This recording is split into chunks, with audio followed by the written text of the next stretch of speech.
Hello everyone and welcome back.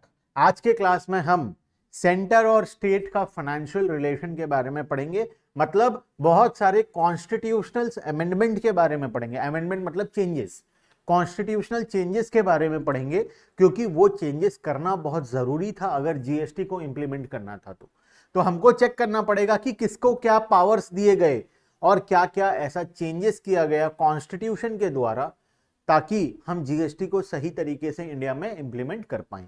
Syllabus में जो भी टॉपिक है कॉन्स्टिट्यूशनल अमेंडमेंट से रिलेटेड बहुत जगह लिखा हुआ है। 122 122 बिल के बारे में बहुत जगह लिखा हुआ है, कॉन्स्टिट्यूशनल अमेंडमेंट के बारे में। ऐसा बहुत सारा कॉन्स्टिट्यूशनल अमेंडमेंट से रिलेटेड टॉपिक सिलेबस में है।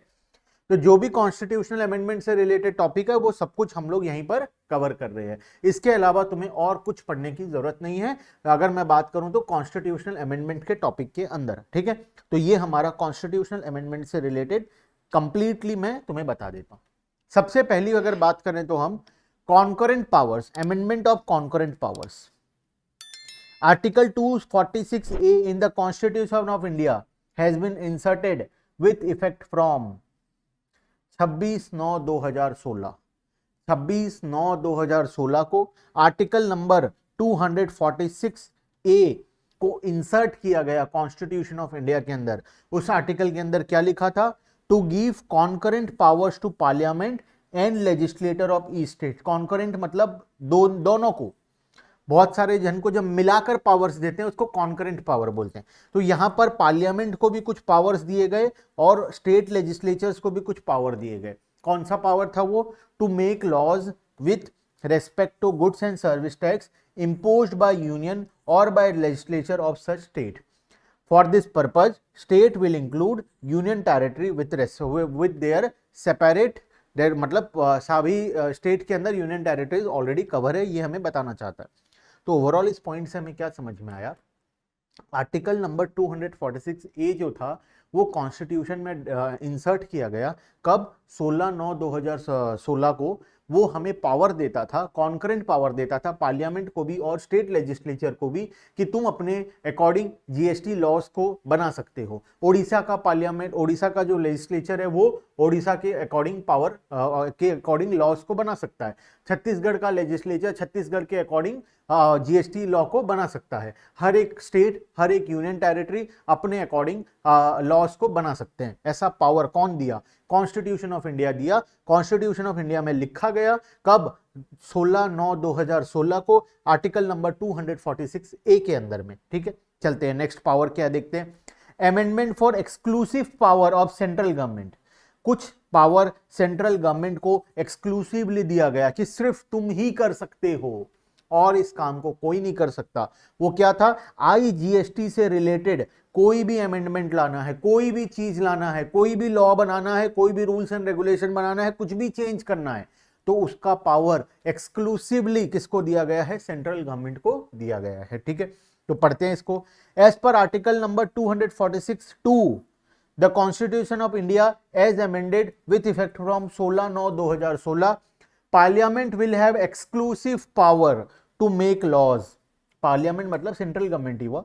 To have exclusive power to make laws with respect to goods and service tax where the supply of goods or of service or both takes place in the course of interstate trade और commerce. Interstate का मतलब यहां पर लग जाएगा IGST. तो जब भी आईजीएसटी का बात आएगा तो उसका लॉज और रूल्स एंड रेगुलेशंस कौन बनाएगा? सिर्फ और सिर्फ सेंट्रल गवर्नमेंट बनाएगा। इसमें स्टेट का कोई रूल्स एंड रेगुलेशन नहीं चलेगा, इसमें स्टेट बिल्कुल भी इंटरफेयर नहीं कर सकता। इसमें एक्सक्लूसिव पावर किसका होगा? सेंट्रल गवर्नमेंट का एक्सक्लूसिव पावर होगा। पॉइंट नंबर 3 में आते हैं। Amendment of residuary power of central government. और छोटे मोटे पावर्स दे दिया गया किसको? सेंट्रल गवर्नमेंट को। वो छोटा मोटा पावर क्या क्या था पढ़ते हैं। आर्टिकल 248, पहले 246 चल रहा था, अब आ गए हम 248 में। With effect from 16/9/2016 provide that parliament will have all residuary power. और बचा खुचा जो भी पावर्स है वो सब किसके पास रहेगा? पार्लियामेंट के पास। To make laws including taxation, but subject to article number 246A of the Constitution of India, which confers concurrent power to union and state Thus parliament will have residuary power except in respect of state GST. Point number 3 के बोलने का ये मतलब है कि और जो भी पावर्स है और जो भी रूल्स एंड रेगुलेशन बनाना है सब कुछ कौन करेगा? सेंट्रल गवर्नमेंट करेगा। सिर्फ क्लियरली वहां पर यह स्पेसिफाई कर दिया कि स्टेट जीएसटी से रिलेटेड जो पावर्स स्टेट को दिए गए हैं, कॉन्करेंट पावर्स जो दोनों को पावर दिए गए हैं, उसमें स्टेट इंटरफेयर कर सकता है।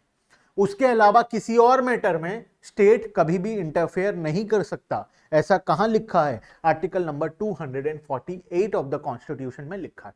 बात समझ में आया? 248 रेसिडुअरी पावर देता है, मतलब वहां पर क्लियरली लिख दिया गया कि और जो भी बचा खुचा मैटर, ऐसे स्पेसिफाई नहीं किया गया क्या, वो बोला गया और जितना कुछ बचा खुचा है सब कुछ कौन करेगा? सेंट्रल गवर्नमेंट करेगा। सिर्फ आर्टिकल 246 ए में जो हम स्टेट गवर्नमेंट और सेंट्रल गवर्नमेंट को कॉन्करेंट पावर देते हैं वहीं पर स्टेट इंटरफेयर कर सकता है। उसके अलावा और स्टेट कहीं पर भी इंटरफेयर नहीं करेगा। स्टेट अपना काम से काम रखेगा, सारा rules and regulation central government ही बनाएगा। बात समझ में आया? Next, emergency power. इमरजेंसी हो जाता है कुछ, जीएसटी उल्टा फुल्टा हो गया, गलत हो गया, जीएसटीएन नेटवर्क इधर उधर हो गया, कुछ भी इमरजेंसी आ गया कंट्री के अंदर में, तो इमरजेंसी पावर्स किसको दिए गए हैं?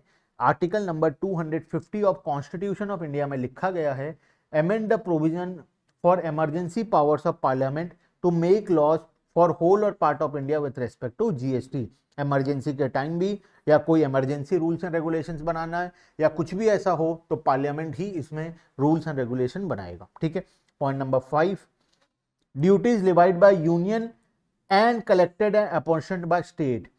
ड्यूटी लगाएगा कौन? यूनियन। यूनियन मतलब सेंट्रल गवर्नमेंट, लेकिन उसको कलेक्ट और डिवाइड कौन करेगा? स्टेट करेगा। ये ऐसा भी होता है सर, नाम मेरा फायदा तुम्हारा। सेंट्रल गवर्नमेंट क्या बोल रहा है? नाम मेरा फायदा तुम्हारा, मतलब ड्यूटी लगाऊंगा मैं, कलेक्ट और डिवाइड तुम आपस में करोगे। कैसे होता है ये देखो, आर्टिकल नंबर 268। सर क्या ये आर्टिकल नंबर हमें याद रखना एग्जाम के पॉइंट ऑफ व्यू से? जरूरी नहीं है, लेकिन अगर याद कर पाओ तो बहुत अच्छी बात है, नहीं कर पाओ तो कोई दिक्कत नहीं है। Article number 268 of constitution of India states that stamp duties covered in union list shall be levied by government of India but collected by state. जो भी स्टाम्प ड्यूटीज होगा वो लगाएगा कौन? यूनियन गवर्नमेंट, मतलब सेंट्रल गवर्नमेंट, लेकिन उसको collect कौन करेगा? State government. नाम मेरा, फायदा किसी और का। बात समझ में आ गया? For this purpose state will include union territory. जहां पर भी स्टेट लिखा गया है उसमें यूनियन टेरिटरी ऑलरेडी इंक्लूडेड है, क्योंकि यूनियन टेरिटरी के केस में यूनियन टेरिटरी ये काम करेगा। ठीक है, नेक्स्ट आते हैं point number 6, apportionment of IGST between union and state. जो आईजीएसटी का पैसा होगा, मतलब इंटर स्टेट ट्रांजैक्शन होगा, उसको पैसा को डिवाइड कर लिया जाएगा। किस किस के बीच में? यूनियन और स्टेट के बीच में। बात समझ में आया? जो आईजीएसटी का पैसा होगा उसको कलेक्ट कौन करता है? सेंट्रल गवर्नमेंट कलेक्ट करता है, लेकिन वो पैसा को डिवाइड कर लिया जाता है सेंट्रल और स्टेट के बीच में। ठीक है, देखो कहां लिखा गया ये लिखा गया एज पर आर्टिकल 269A1। कब इंसर्ट हुआ था? 16/9/2016 को। IGST collected by union will be apportioned between union and state. जो यूनियन गवर्नमेंट, यूनियन मतलब सेंट्रल, जो भी सेंट्रल गवर्नमेंट आईजीएसटी का पैसा कलेक्ट करेगा उस पैसे को सेंट्रल और स्टेट डिवाइड कर लेंगे as per law made by the parliament on the recommendation of GST council. ऐसा जीएसटी काउंसिल रिकमेंड किया कि कलेक्ट हम कर लेंगे, मतलब यूनियन गवर्नमेंट कलेक्ट कर लेगा, लेकिन उस पैसे को डिवाइड कर लेंगे स्टेट और यूनियन आपस में। बात समझ में आया? हाँ। Next point number 7, GST on inter state transaction to be levied and collected by union and distributed between union and state. मतलब जो भी आईजीएसटी का पैसा होगा वो यूनियन गवर्नमेंट लगाएगा, कलेक्ट करेगा, लेकिन वो पैसा किसको दे देगा?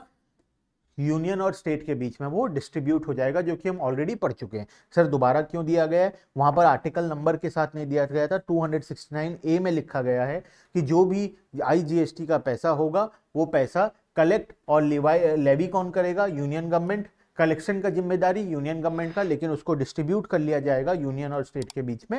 आधा आधा तो नहीं बोलूंगा मैं, एक रेशियो में डिवाइड होता है, एग्जैक्टली इक्वल डिवाइड नहीं होता है। ठीक है, चलो नेक्स्ट। तो यहाँ अच्छा ये टॉपिक हमारा खत्म, वेरी गुड। Very good. मैं तो सोच रहा था एक पॉइंट और रह गया, लेकिन मैं सोच रहा था 8 पॉइंट है, लेकिन 7 ही पॉइंट है। चलो कोई बात नहीं। तो central and state financial relation constitution amendment का टॉपिक हमारा यहां पर कंप्लीट होता है। बाकी टॉपिक हम लोग नेक्स्ट क्लास में पढ़ेंगे। ठीक है, bye bye everyone and thank you.